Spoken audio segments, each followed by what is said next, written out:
You know what? My big problem is I just got a haircut. And it's a little bit more, well, mullety than I would normally have. I normally have it a bit more shaggy in the front, and this one's a bit shorter.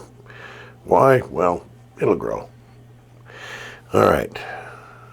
Oh, yeah, this is the first one of several of them in relation to a question-answer debate session that I had on the chat line of the Washington Monument feed from Earthcam. I'd like to thank Grits Gravy for his spirited debate and yet still polite.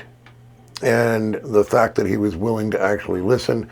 And unlike other MAGAs, well, not all other MAGAs, but a few other MAGAs that I'm sure we've all run across ourselves, he was actually willing to put forth facts and figures in order to go ahead and get an answer. And with that, we were able to actually establish some better communication. And that, my dear friends, is how we get America together again. We have proper debates. So, with that in mind,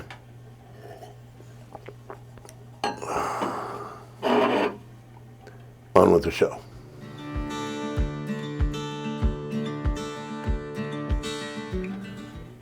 Greetings and felicitations again, my fellow perceptive purple people. I wanted to take a few moments to talk with you about the recent Iran MOU versus the JCPOA. Yeah, well, the MOU is over, but I'll make another one. Unfortunately, we can't really do much of a proper comparison, as a now defunct 14-point MOU is not even loosely comparable to the 159-page JCPOA.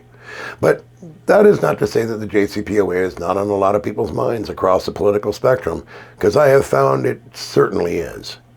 In fact, I recently debated some of the merits of the JCPOA with another YouTuber as we were watching the live stream for the reflecting pool on the Washington Monument. Again, thank you, Earthcam. Please allow me to read my response to my esteemed fellow YouTuber on a live chat recently. Just before I had to run off, Grits Gravy 7868 had finally given a reasonable source for his argument against the inspection and monitoring aspects of the JCPOA that require a reasonable response. Specifically, that I would find his point within the info found in Annex 1, Section Q, paragraph 75 through 78 in the JCPOA. My leaving appeared to be a victory for my esteemed fellow chatter. In spite of that appearance, such was not the case, though this point did require my reviewing the JCPOA to make sure that I had things straight.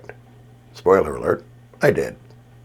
So, I do apologize for having to run off like that, but I had to do the semi-monthly billing for my work. As I, as well as my fellow gnomes, would very much like to get paid, this was time sensitive, and I was running a bit late and got reminded in the middle of our wonderful discussion.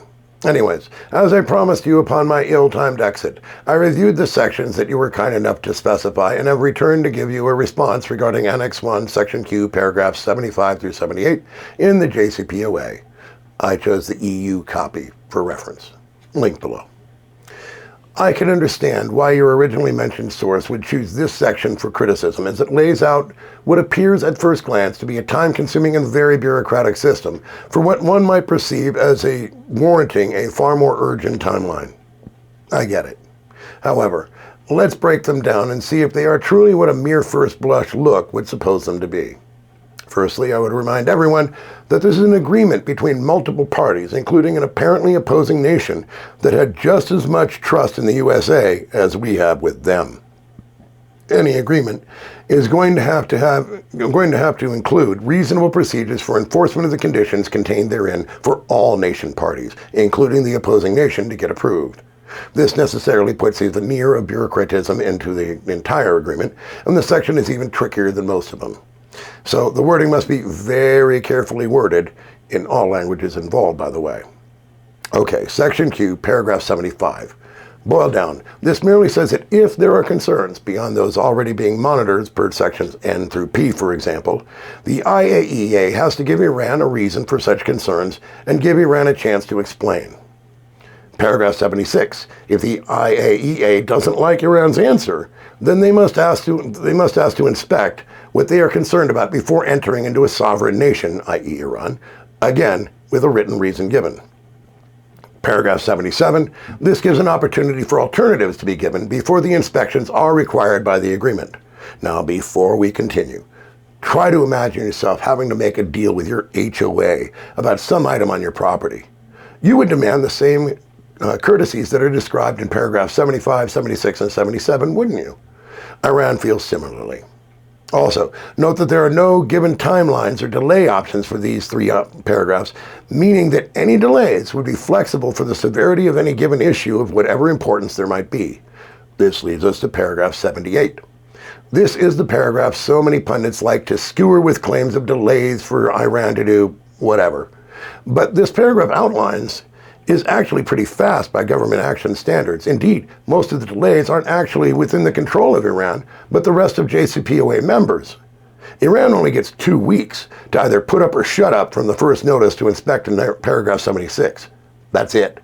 The rest of the time is spent by, well, us, to decide what we want to do about it.